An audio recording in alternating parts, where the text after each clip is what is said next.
Hai, nama saya Muhammad Aziz bin Azmi dan saya daripada SMK Malim. Saya merupakan batch 06.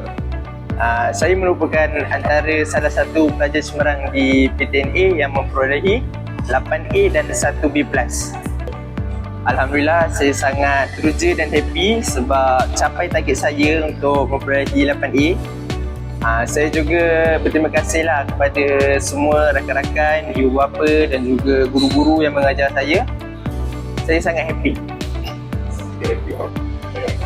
Antara salah satu faktor yang saya dapat 8A ialah saya sentiasa menjaga hubungan dengan guru-guru, rakan-rakan, sentiasa bersenyum, sentiasa apa orang cakap, tak masam muka lah, tak cari gaduh dengan orang.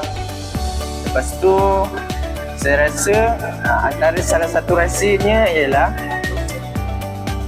sentiasa hard work lah, sentiasa ada keinginan untuk capai apa yang kita nak. Lepas tu saya rasa semuanya datang daripada diri sendiri.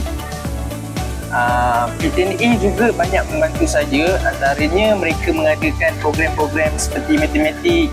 Saya daripada trial gagal hinggalah SPM A-. Saya rasa tu program-program daripada PTNA amat membantu saya. Guru-guru PTNA juga amat kreatif dan inovatif, sentiasa memberi